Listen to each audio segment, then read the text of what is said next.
Hola a todos y todas.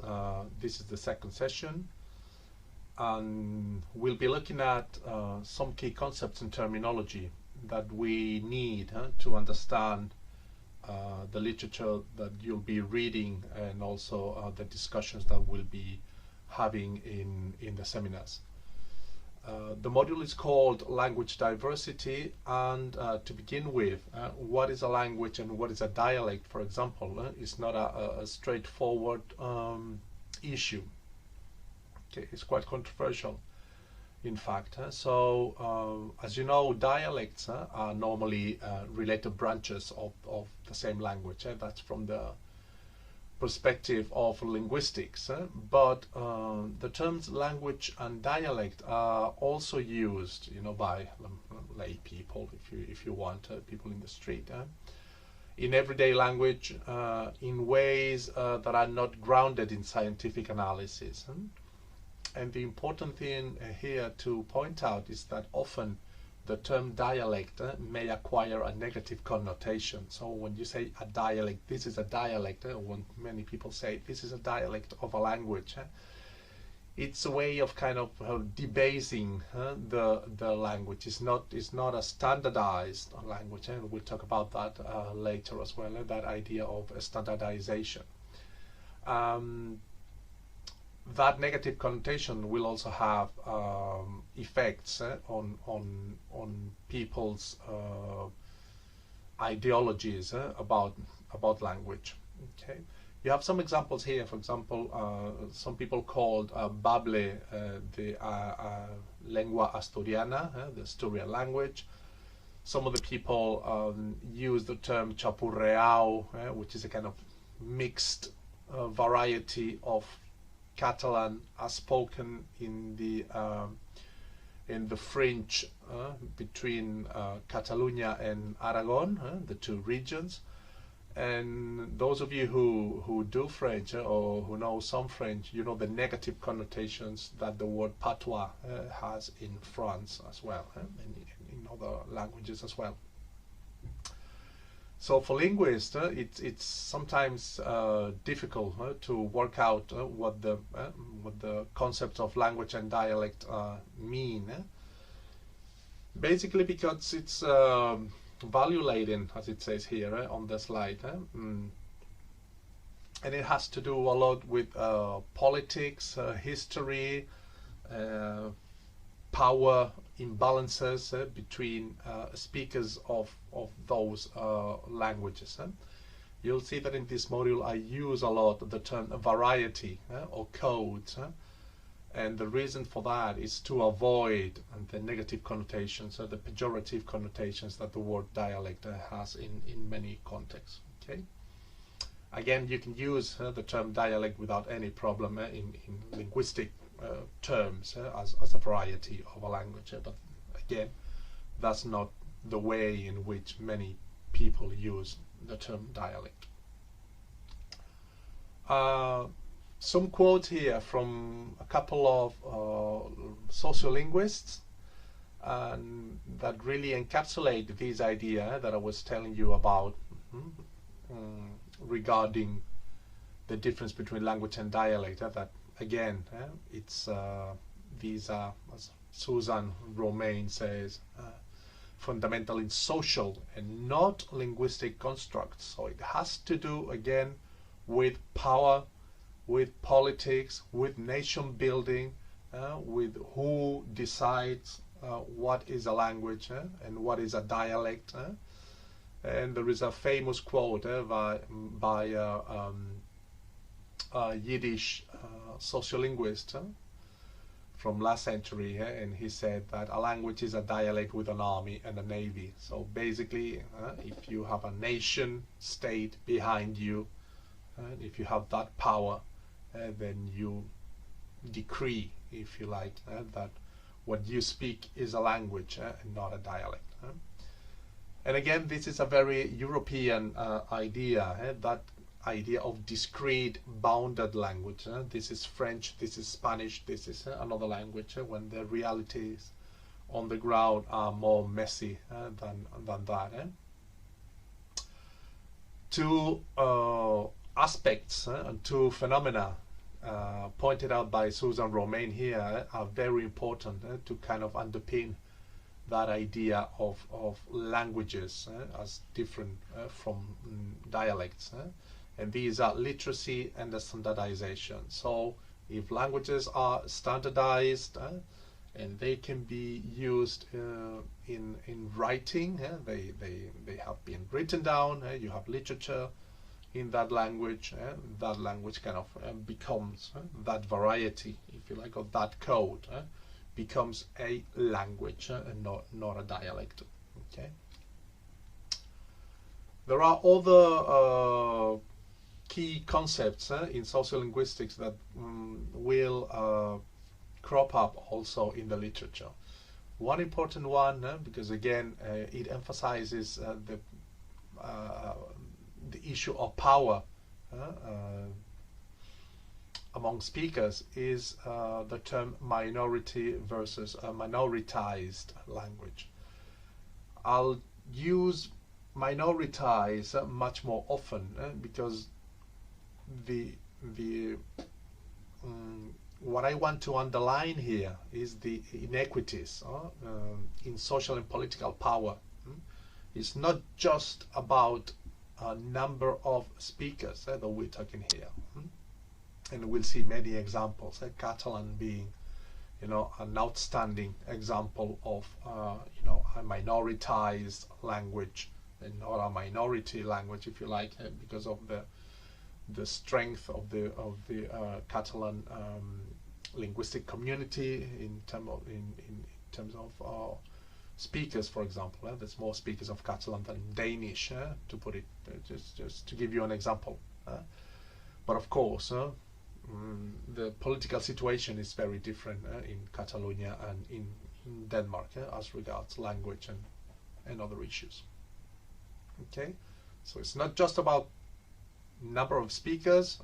You need to go beyond that and see the broader picture of political and historical minorization or minoritization.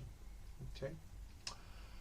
There are other concepts. This is an easy one, if you like. You all know about bilingualism, and we're talking here about bilingual regions and bilingual people, bilingual language communities.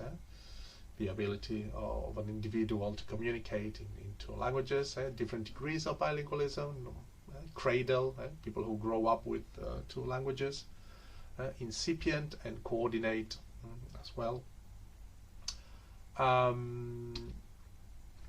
There's another term that appears often in sociolinguistics, in the sociolinguistics literature, and that term is diglossia, and that focuses on society. It's a societal phenomenon. And the idea here is that the two languages in contact, speakers of those languages, those two languages are distributed in ways that reveal social, geographical, or power relationships. So often you'll see that when sociolinguists write about diglossia, they talk about low varieties and high varieties, and that means that high varieties and high languages are spoken in public domains, they have prestige, but then the low varieties or low languages are normally used in private domains, within the family, in the community, very often just in orality, just spoken varieties of those languages, not in public administration, for example, and not in domains of prestige. There's always conflict here, and that is a topic that we'll go back to, how the situation that we have in this case in Spain, because it's the country that we're looking at, but it also happens beyond Spain. This language contact situation creates what we call a conflictive diglossia. So it's not consensual. It's not that everyone is happy to have that differentiation, if you like, between the languages that they speak and when they can speak those languages, and also where they can speak those languages. Again, with diglossia, a couple of more things. It is revealed in the domains of language use. Remember that domains is like the spheres of life when we use languages. It can be home, school, government, church, etc. There are other domains. And also in the functions of language use. So again, formal, informal, intimate, public, private. So you can see here how linguistic diversity, the different languages of varieties that people speak, map onto their socio-economic position in society, and that can lead to linguistic discrimination and inequality. So what I want to emphasize here, and I'll be saying this over and over again, is that the use of languages often indexes, points to the position of speakers in society, the power they have or the lack of power they have. There are other concepts in sociolinguistics that try to tackle complexity, the complexity of people's speakers' linguistic repertoires. So it's not that we speak, for example, bilingual people speak just two languages, 1 + 1. There are often fuzzy boundaries of the linguistic practices on the ground. You know about code switching, for example. People, myself, often going back and forth between Castilian, Catalan, sometimes English, and that is the case for many multilingual people around the world, worldwide, really.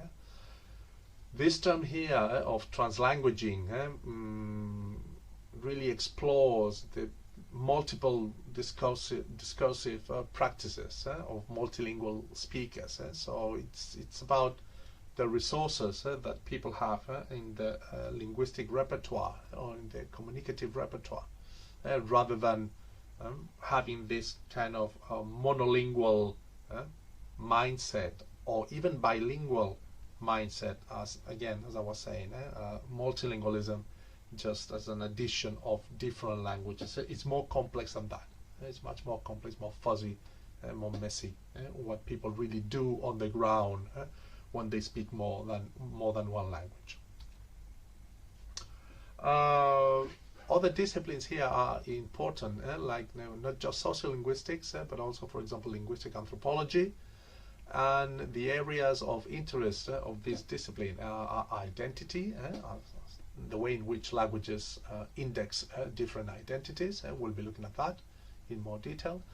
Socialization, also the process of acquiring languages and learning languages, participating in the culture, and also ideologies, and that those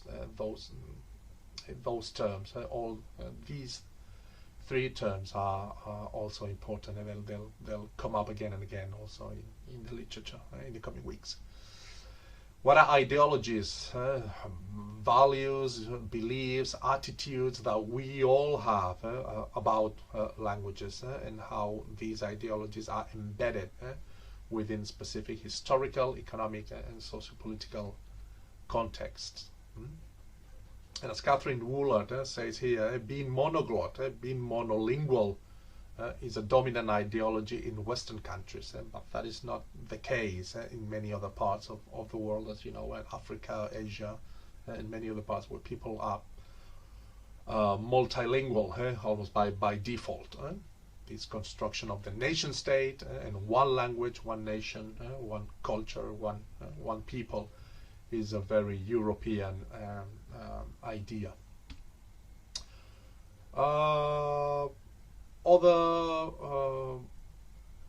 Other disciplines, the sociology of language, which is similar to sociolinguistics, And we'll be looking at language maintenance and shift, language endangerment, language revitalization. And in the case of Spain, you'll see, I'll come back to that later, the ways in which we use the term linguistic normalization rather than revitalization. Okay. We'll also be looking at language policy and planning as an important discipline to understand all the issues that we are covering in this module. What is language policy and planning? Language planning refers to efforts that nation states, governments, different levels of the administration, sometimes it's municipalities, sometimes it's regions that have the power to do that because they have devolved powers. Often is the nation state, so the central administration of a country. Efforts to influence the behavior of others with respect to the acquisition, structure, or functional allocation of different languages. So, for example, bilingual education, the fact that some regions in some countries like Canada, Wales, of course, the regions that we'll be looking at in this module in Spain, have bilingual education systems, immersion systems, is language policy and planning coming from the top down, coming from the institutions. There's a classic study by Robert Cooper, Language Planning and Social Change, from the late 1980s. What are the areas of intervention of language policy and planning? This is important also to understand what's coming up when you read more about these issues. Corpus planning is one of the areas, and that is academies of the language, for example. We have the Academia de la Lengua Española. We also have academies of the Catalan language, of the Basque language, of the Galician language, etc. And it's basically working on the forms of the language. And the key concept here is standardization. When you need to standardize the language. There's different varieties in linguists come up with a standard variety that, as you know, is often used in media, in the education system, etc. We'll say more about that in the coming weeks. Second area of intervention is status planning, and the aim of status planning is expanding the functions of the language. So you want to use the language in different domains, functional expansion, we say, not just in the education system, but also in the administration, in media, etc. The key concept here is official language, so it has to do with granting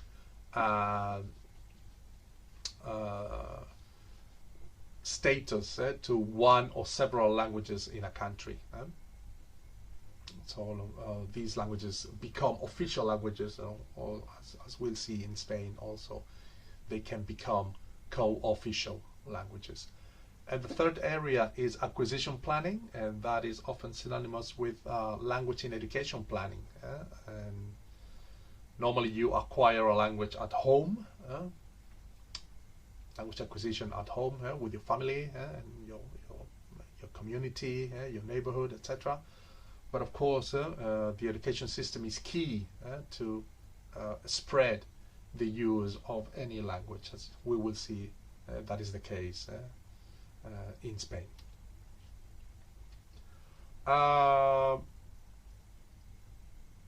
Of the many languages spoken in Spain, you'll see that their vitality differs a lot. So we have Catalan, Basque, Galician, but also other languages, as we saw in session 1, which have become endangered. These languages are really threatened, some of them with very few speakers already, like Aragonese, Aranese, Asturiano, Asturian, and other languages as well. So this is an increasingly important area of interest for linguists, language endangerment. So when there is a loss of speakers and the language is also diminishing in the domains where they can be used, they become endangered. And as you know, that's a dynamic process. And the other side of the coin is what we call linguistic normalization. This particular term is used in Spain. It's not that common in other countries, in other social and political scenarios. But in Spain, that's the normal term. We'll see later that language revitalization is the term that is more widely used in other countries, in other contexts. What is normalization? After Franco's dictatorship, the aim from regional governments in Spain was to reach linguistic normalization, to work towards linguistic normalization. Remember, after the period of all regional languages being banned in Spain. So it's a process of social reorganization, and the idea is the extension of the use of those minority languages or minoritized languages, basically in four areas, in four aspects. The goal is to increase the number of speakers, of course, the frequency of use, so that speakers of those languages use them more and more frequently. The expansion to other domains of use, the more the better. The more domains of use, the more normal the language becomes. And also enabling or facilitating the norms of linguistic use, so that those dominated languages, if you say, also those subordinated languages like Catalan, Galician, Basque, etc., can, be increasingly used in domains in which their use was deficient. One example is the judicial system. Normally, it's been Spanish, the language that has been used in the courts in Spain, and it's proven very difficult to introduce the use of Basque or Galician, of Catalan, in the judicial system, even to after 40 years or more than 40 years, almost 50 years after the end of the dictatorship and back to democracy. And of course, the ultimate goal is linguistic normality, and that normality means being able to use all these languages in all possible domains of use, spheres of life. As I was saying, a much more common term beyond Spain is language revitalization. And you have here two definitions by two sociolinguists, Leanne Hinton and Kendall King. In the case of Kendall King's definition, we can see how she emphasizes the efforts to expand again the linguistic system of an embattled minority. So this is important. This phrase is important to understand that language normalization or language revitalization are usually part of a broader social and political struggle of a specific community, as we'll be seeing throughout the module. And again, expanding the domains of those languages and trying to gain new speakers, more and more speakers. Language shift and loss, that is unfortunately what is happening to many languages, not just in Spain but worldwide.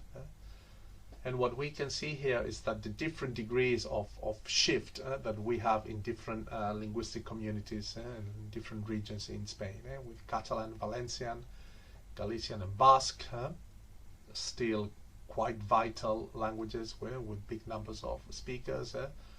But we have another group of languages like Asturian, Aragonese, Aranese, which are in a much more advanced stage of language shift and loss. If you click on this link, you'll see the Atlas of the World's Languages in Danger. So you can focus on Spain and see how UNESCO classifies all these languages spoken in Spain in different degrees of endangerment.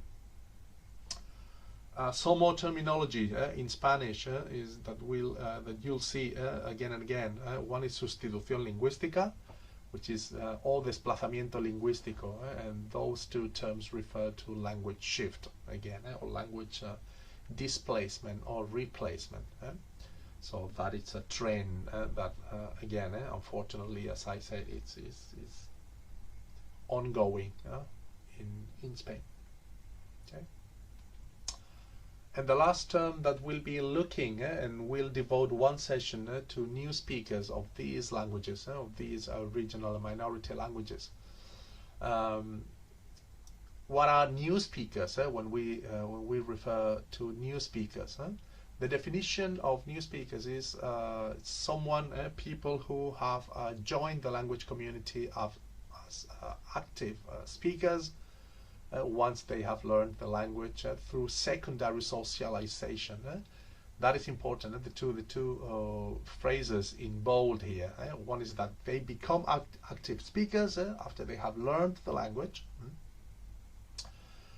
And the second issue here is secondary socialization, and that means that that minority language that they have learned is not the native language. It's not the language that they have grown up with. Okay, they have normally acquired that language through learning it. Okay, and normally living in that specific part of Spain where those languages are spoken. In Basque, you have the term Euskaldun berri, and that means a new speaker of Basque. Neofalante, that's the new speaker of Galician. And nous parlants in Catalan, for example, and that means the new speakers of Catalan. Okay. And then you have a little bit more explanation of the difference, for example, between L2 learners. For example, yourselves, you're all learning Spanish and Catalan and Portuguese and French and many other languages. So you're learners of all those languages. But you're not. You wouldn't be considered new speakers of those languages unless you go and live in those countries or in those regions, and you really become part of those communities. Okay. The idea here is to move away from the notion of deficit, of deficiency, that sometimes the learner to language 2 learner or non-native speaker of a language has. And it also encapsulates the possibilities available to the speaker to expand the linguistic repertoire through active use of that target language. So we'll see more about that in a specific session when we talk and read about the role of new speakers, particularly when we put it in context and connect it with the future of all those languages and with language shift and loss. And that is all for today.